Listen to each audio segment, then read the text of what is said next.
To welcome all of you to this special event, Blacks to the Future, the Octavia E. Butler Celebration of the Fantastic Arts. But it's not just what I read. It is also the culminating event of our Cosby Chair in the Humanities, Tana Reeves do. And I want to say just a word about both our Cosby Chair program and its current occupant. The Cosby Chair was established by a wonderful gift from Phil Cosby and his wife Camille Cosby, and this building, of course, is the Cosby building, but not only did they make a wonderful gift that allowed us to build this building, they left an endowment that was specifically intended to allow the college to bring distinguished visiting scholars to the campus for a year, sometimes two, in the humanities, the social sciences, and the arts. And this position rotates. So right now we have a Cosby Chair in the humanities. At other times we've had one in the social sciences or in the arts. But what is really significant about what was intended by this wonderful gift was that we would bring to the campus individuals who had clearly distinguished themselves in their fields and who would enliven the intellectual environment of the campus by not only what they brought themselves, but by the people they brought with them, the colleagues that they would invite, the speakers they might organize, the events that might take place. And I have to say, I can't remember a Cosby Chair who has brought more excitement to the role than Tana Reeves do. So I just...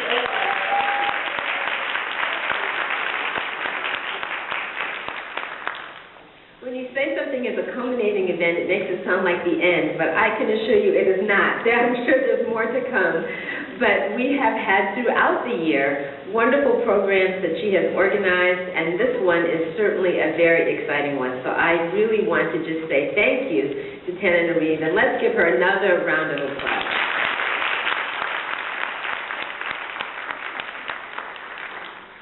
I also want to say it's especially meaningful that this Black to the Future event is focused on the Octavia E. Butler Celebration of the Fantastic Arts.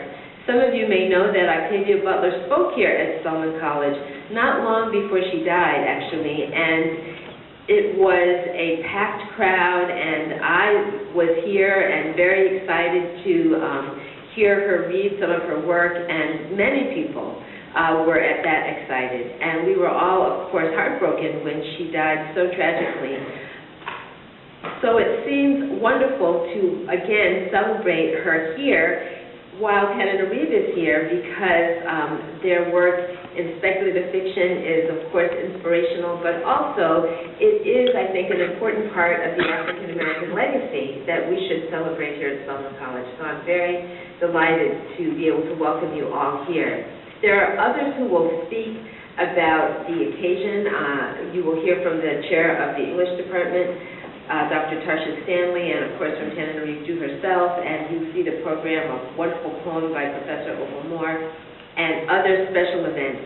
But I do want to take this opportunity to say a special word of thanks to our panelists, who will be introduced, but I know that, you know, this is a star-studded panel, and I am very grateful for your presence here. I am the mother of two sons who grew up reading speculative fiction, and I am delighted to know one of them is in the audience, and I know is thrilled to have this opportunity. We are just grateful for your presence. Thank you all for being here.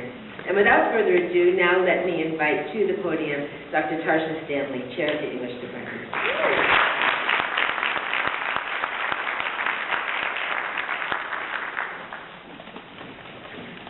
Good afternoon. I first discovered Octavia Butler deep in the recesses of a university library, and from my first encounter with her voice and vision in the short story Blood Child, I was hooked. I mean, like drug addict hooked. I began reading everything she'd written and dreaming of the day I would meet her. Time traveled with me now to my appointment in the English department as a visiting assistant professor in 1999.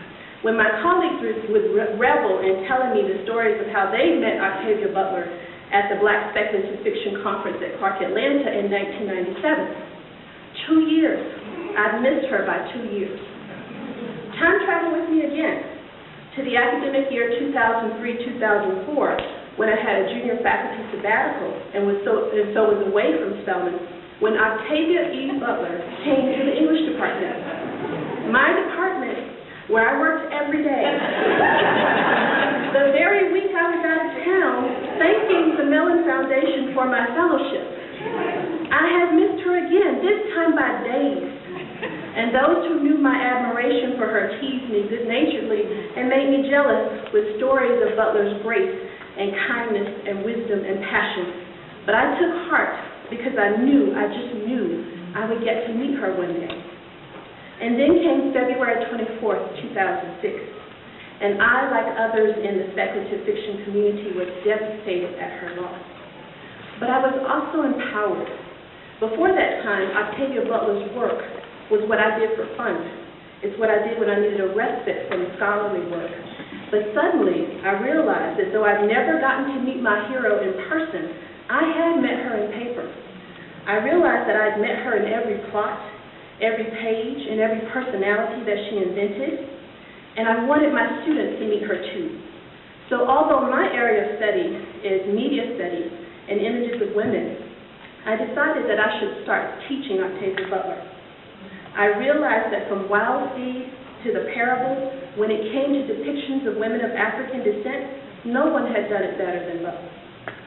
So move at warp speed with me now to academic year 2010-2011, when I got a fellowship to the John Hope Franklin Institute at Duke University, and finally, I spent a whole year reading Octavia Butler. In my culminating event titled X Factor, Octavia Butler as the Interstices of the Humanities and the Sciences, I was able to bring together scholars from diverse disciplines and talk about how we all use Butler in our work. And it was there that I realized that those kinds of conversations needed to occur often and with intent. So I began laying the foundation for the Octavia E. Butler Academic Society. And as fate would have it, Tananarive Duke, one of Butler's daughters, came in to help me. Time traveled with me one last time to the third full week in May, 2013, where that society will have its first inaugural national meeting. So what is the significance of today's occasion and why are we here? It is so we can remember Octavia Butler and revere her prophetic vision and listen as her contemporaries invigorate her legacy and theirs. And it is to acknowledge that knowing Octavia Butler can't happen in one meeting. It's an infinite process which requires lifetimes, hers, mine, and all of ours. Thank you.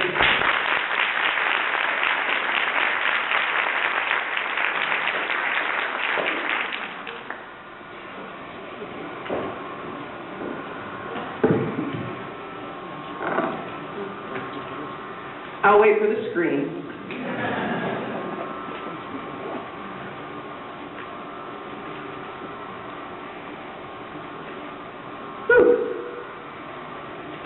Good thing I brought paper. My iPad just completely lost my little speech, but that's okay. I have it on paper.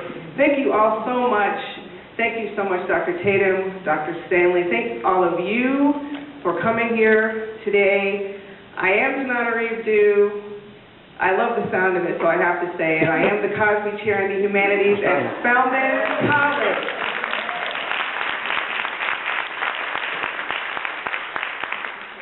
Wow, this has been such an amazing experience. I can't even describe it. Some of you were here when Ava DuVernay was here earlier last fall, and she inspired us all. I had the opportunity to work with three wonderful student writers who received scholarships to attend a workshop called Voices of Our Nations. It's a writing program, and I would like to mention them: Courtney Douglas, Taylor Petway, and Bonna Gadbian, wonderful writers right here at Spelman College.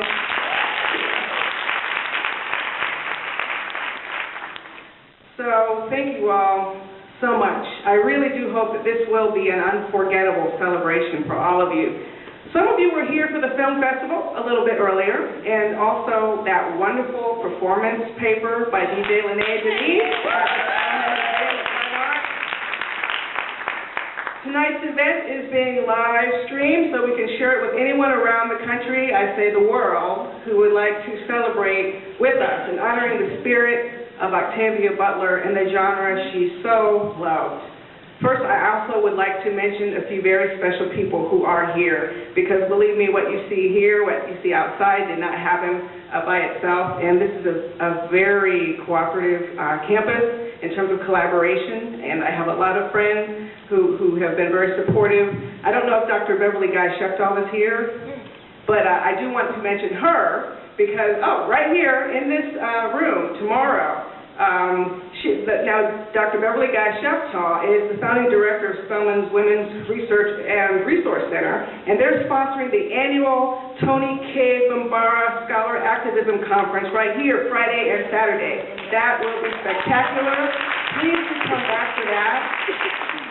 That's very student-driven, and it's been in the works for a long time, so I really hope there are seats in, by the way, the second row, so come on in. Plenty of seats in the front for people who are just arriving. Is Dr. Ayoka Chinzira here yet? Has she arrived? She has been an incredible mentor, and I know she just finished an incredible project. It's an interactive video project. It's not just a film, it's also a game. And that's her adventure. You can find out more at heradventure.com. I know she will be here later. I don't know, I see Dr. Vita Goller, who is the Division Chair in Arts and Humanities, who is here. I don't know if Dr. Eddie Bradley is here. He is the Department Head for Drama and Dance, but he really helps coordinate part of this program. You will see in a little while that is very special. And of course, I have to recognize my family. My sister, Janita Dew, is here. She is Senior Counsel and Diversity Chair at CNN. And my father, John Dew, who is a civil rights attorney and a great influence in my life. Also, I was so thrilled earlier. We've talked about the 1997 conference. Many of us met. I met Octavia. I know Jewel met Octavia at the 1997 Clark Atlanta Conference, and I was so excited to see Dr. Phyllis Emanuel earlier. Are you here, Dr. Emanuel? Yes, there she is. She was one of the organizers of that conference, which was literally a life-changing moment for me that I will discuss with you a little bit here right now. When I learned I was going to be the Cosby Chair at Spelman, once I stopped pinching myself and picked myself up off the floor, I had to ask myself what kind of event would be worth the title culminating event. It does sound so final, doesn't it? I wanted an event that would not only appeal to Spelman's community, but the AUC and to the Atlanta community at large. I wanted us to feel the earth move beneath our feet. I attended that event in 1997, and it was at Clark Atlanta University. It was called the African American Fantastic Imagination, Explorations in Science Fiction, Fantasy, and Horror. There I met author and television writer Stephen Barnes, whom I would later marry, who's sitting in the front row, and vampire writer Jewel Gomez, and science fiction pioneer Samuel Argolani, who is also here.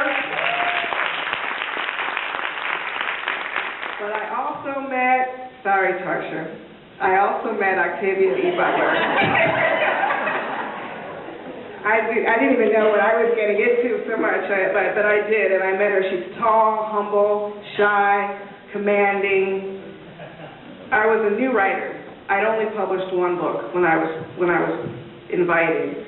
So there I was in the company of such giants, and I actually still feel that way today, as a matter of fact. All of them writing science fiction and fantasy when I thought I was the only one with that particular affliction. My life was changed forever. I had a family.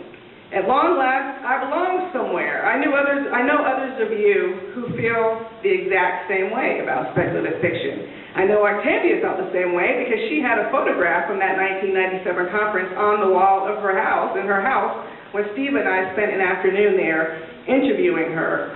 We can all trade stories about where we were, how it felt, how it still feels when we lost Octavia. But I have to tell you something. I am tired of being sad. We could commiserate on how devastated we are because we'll never read the stories left unwritten. But tonight, I'm ready to celebrate that she was here and how much she gave us. Because she loved us so much. She loved us so much that artist Candace Hunter, who's right here, traveled, and John Jennings created original artwork for this celebration that you see in the lobby on display in her memory. And Candace brought herself from Chicago to be a part of this event. She was volunteering her behind off all day to help get it installed. Thank you so much, Candace. Others of you, I know because I've talked to you, have traveled from Maryland. Maryland, represent Washington, D.C. New York. No, I think we're out of there. All right, I got carried away. I know there's one person from New York. What happened? What happened? You left me hanging, New York. But in any case, documentary filmmaker M. Osley Ducan, whose trailer you saw, some of you, in the moments before this program, did travel from New York to bring us Invisible Universe and her film M.O.M.M. Osley, there you are, which is based on Octavia's story, Mind of My Mind. We saw that at the film festival earlier. Wonderful work. And Invisible Universe is a very, very important project. It's in post-production. You do have an opportunity to support it. So thank you for coming, Osley, and thank you for sharing your vision with us. On Twitter, we have had retweets and support from Spike Lee, Talib Kweli, the rapper, and Dream Hampton, so there's a lot of excitement about this conference. Octavia's work has inspired you to write poems and stories, to make films, to paint, to play music, to dance, to heed the warnings in her words. Octavia's work created a deep realization that we are not what our labels say we are, that we are our future, not defined by our past, even as we honor that past, and change is nothing to fear. And Octavia cared. She cared so deeply and fiercely that caring roiled in her work. Octavia did not use difficult language, but her novels often were not easy to read. She challenged us, dared us. When the critics said, "Octavia, why aren't you writing about the revolution?" she showed us that she was a revolution unto herself. And all of you are a part of that revolution right here at Spelman tonight in the AUC, in Atlanta, in particular around the world, the revolution of Black speculative fiction. Earlier today, we watched Pumzi, a science fiction film from Kenya that was absolutely fantastic. I could have filled this auditorium with writers. I only wish I could have invited them all, brought them all. I'm going to list names because my parents taught me that when it comes to history, we must name names. Tina McElroy Ansa, Pearl Slade, Nettie Okorafor, Andrea Harrison, Nora Jemison, Elia Dawn Johnson, Minister Faust, who's also going to be at Georgia Tech at the end of the month, Charles Saunders, Ayize Jama Everett. So you don't know some of these writers, but they are writing in this field. Karen Lord, Kwantu, Amaru, Walter Mosley, LeVar Burton, Matt Johnson, Victor Laval, the late, great Leslie L.A. Banks. I saw her image earlier. Right here in Atlanta, Cheshire Burke, Milton Davis, Bamagun Ojetade, artists like Joseph Wheeler III, who's the founder of ArtistCon and donated pieces for our art exhibition right outside, and ArtistCon is every summer right here in Atlanta. Today, we are writing our future. Before I introduce today's panel, we will have a poem from Spelman English Department, Associate Faculty Opal Moore, who is a wonderful poet, and a staged reading from Spelman drama students, and I want to name the students as well, of course. They are Maya Prentice, Brandis Brown, Layla Lloyd, Bria Henderson, and Lakeisha McNeil. The piece was directed by student Jasmine Matthews. Tonight's event is stage managed by another student as well. So we have student participation, we have faculty participation, we have community participation. So without any further delay, I introduce to you Opal Moore.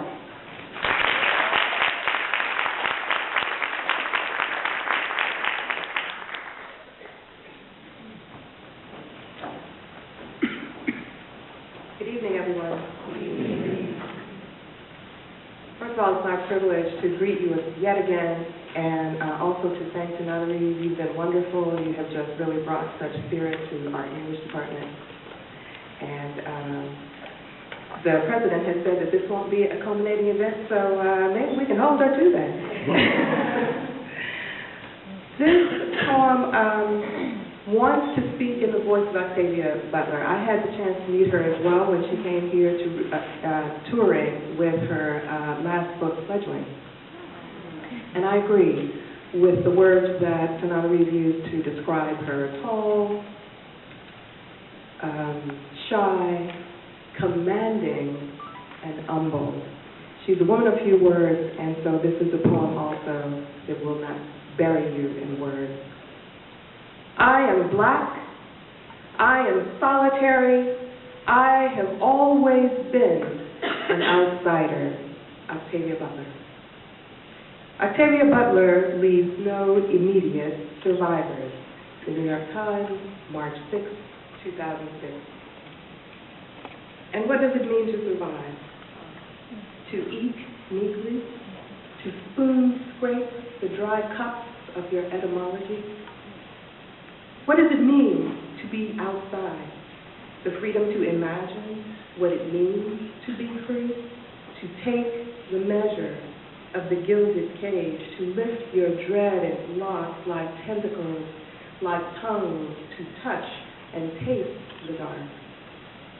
And what is darkness? Color of the universe, color of the divine, the chaste chartlessness of mystery. Inside my black, vast, edgeless, swings a cage. Inside that, a bright yellow parrot. Parrot. I am, I am, I am. Someone else's words, someone else's yearning to be definite. But I slip into naught. I change, I turn your amness inside out, skin side, inside.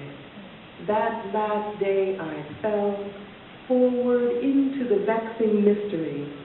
I offer this eternal blessing. May death be your first permanence. Embrace me, the outside, the edgeless, if you dare, if you can imagine daring.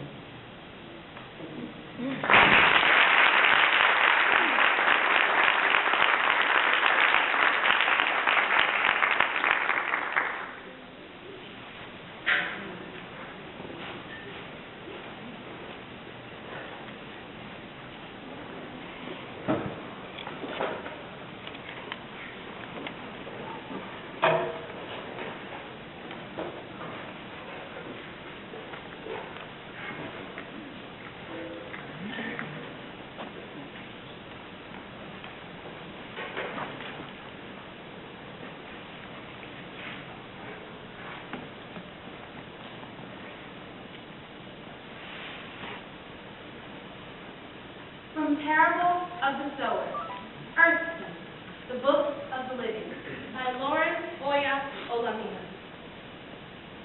All that you touch, you change. All that you change, changes you. The only lasting truth is change. God is change. The gift of God may fear unready fingers. We do not worship God. We perceive and attend God. We learn from God. With forethought and work, we shape God. In the end, we yield to God. We adapt and endure, for we are earthly, and God is change. Intelligence is ongoing. Individual adaptability. Adaptations that an intelligent species may make in a single generation, other species make over many generations of selective breeding and selective dying. Yet, intelligence is demanding. If it is misdirected by accident or by intent, it can foster its own orgies of breeding and dying. Belief initiates and guides action, or it does nothing. Drowning people sometimes die fighting their rescue. We are all God's seed, but no more or less so than any other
leader, most will follow, or a tyrant, most will fear. There is no end to what the living world will demand of you. We are earth seeds. We are flesh, self-aware, questing, problem-solving flesh. We are that aspect of earth life that's able to shape God knowingly. We are earth life mature. Earth life preparing to fall away from the parent world. We are earth life preparing to take root in new ground. Earth life fulfilling its purpose, its promise, its destiny. In order to rise from its own ashes, a phoenix first must burn. Kindness eases change. Earth seed cast on new ground must first perceive that it knows nothing. Embrace diversity. Unite or be divided. Rob, rule, kill by those who see you as Trinity. Embrace diversity or be destroyed. Once or twice each week, a gathering of earth seeds is a good and necessary thing. It vents emotion, then quiets mind. It focuses attention, strengthens purpose, and unifies people. The ground beneath your feet moves, changes. The galaxies move through space. The stars ignite, burn, age, cool, evolving. God is change. God prevails. The self must create its own reasons for being. To shape God, shape self as wind, as water, as fire, as light, as wind, as water, as fire, as light, as wind, as water, as fire, light. God is both creative and destructive, demanding and yielding, sculptor and clay. God is infinite potential. God is change. Your teachers are all around you. All that you perceive, all that you experience, all that is given to you or taken from you, all that you love or hate, need to fear, will teach you if you learn. God is your first and your last teacher. God is your harshest teacher. So, demanding, learn or die. Create no images of God, except the images that God has provided. They are everywhere. In everything. God is change. Seed to tree, tree to forest. Rain to river, river to sea. Grub to bees to swarm. From one, many. From many, one. Forever united, growing, dissolving, forever changing. The universe is God's self-portrait.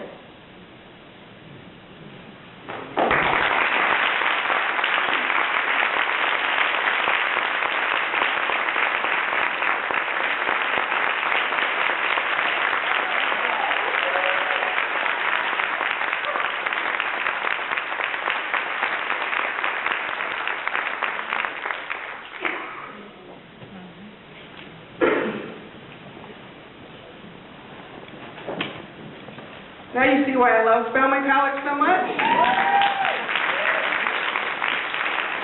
Woo! Okay, I am so full and ready to begin, ready to be reunited with old friends. I'm going to introduce the panel. Panelists, if you would, make your way up to the stage as I call your names. I'll do it in alphabetical order. The first panelist is Stephen Barnes. He's an author and screenwriter, NAACP English Award winner.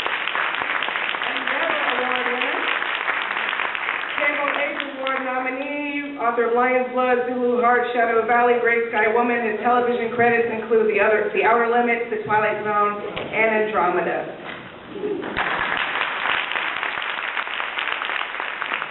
Yes, Samuel R. Delaney, author.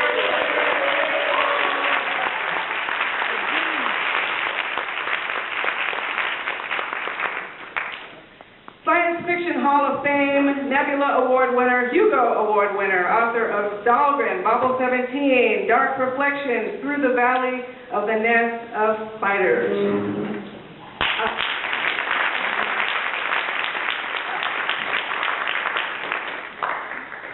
I'm on here too. Okay, I'll read me. Author, screenwriter, American Book Award winner, NAACP Image Award winner, My Soul to Keep, the African Immortal series, The Good House, Joplyn's Ghost, Freedom in the Family, a mother-daughter memoir, The Fight for Civil Rights. Here I am. Okay,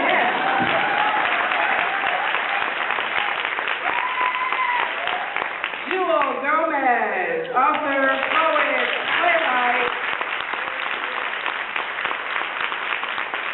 Lambda Award winner, The Gilda Stories, her novel, classic vampire novel. Bones and Ash, A Gilda Story, which is a stage adaptation performed by the urban bush women waiting for Giovanni a play.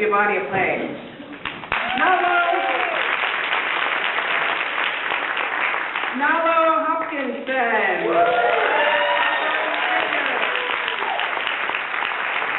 John W. Campbell Award winner, Locust Award, World Fantasy Award winner, Sunburst Award for Canadian Literature of the Fantastic, author of Brown Girl in the Ring, Midnight Robber, Skinfolk. Thank you, Nalo.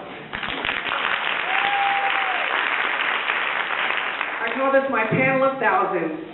Brandon Massey, author and editor, winner of the Golden Pen Award.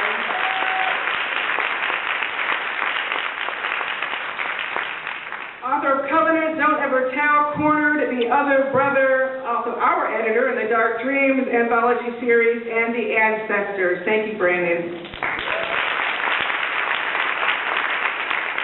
Nisi Shaw, also an author and editor. The James Tiptree Jr. Award, author of Filter House, editor of Blood Children, Stories by the Octavia E. Butler Scholars, editor of Strange Matings, Octavia E. Butler Science Fiction, Feminism, and African American Voices, which is forthcoming, co-edited with Dr. Rebecca J. Holden. Also, she did Writing the Other, A Practical Approach, co-authored with Cynthia Ward, co-founder of the Carl Brandon Society, which administers an Octavia E. Butler Scholarship Fund for writers to attend the Clarion Writers Workshop at Clarion West. Thank you, Nisi. And last, but certainly not least, Cherie Renee Thomas, author, poet, editor,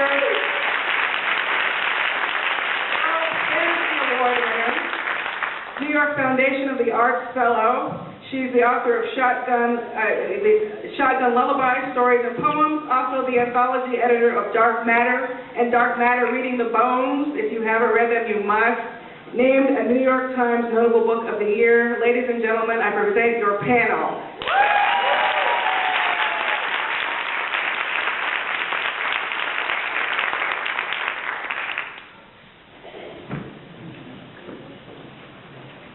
So who's moderating?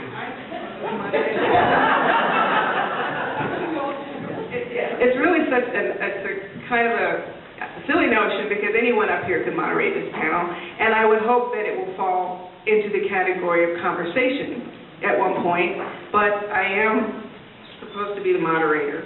So I'm going to, we're talking about Octavia, so my first question I wanted to be about Octavia. What is your favorite Octavia Butler moment? For those of you who know her, personal reminiscences are welcome because many of you in the audience did not have the opportunity to know Octavia. If you could share a treasured moment, and if you didn't know her as well, a treasured moment from the reading, and anyone may begin. I'd like it to be just sort of a conversational experience, if we can. Anyone may jump in, if you like. Okay, I think I can. And while I'm talking, if I could ask someone to bring that blue water bottle that's there, I would love that. Thank you so much. I was at a conference in France, in Nantes, where Jules Verne was born, and called Utopiales. And I was one of the guests, Octavia was one of the guests. And at some point, they put us all at the very end of this huge conference on a panel together, all the women authors who were at the conference. And the topic was supposed to be about writing as a woman. And what started to happen was some of the male authors in the audience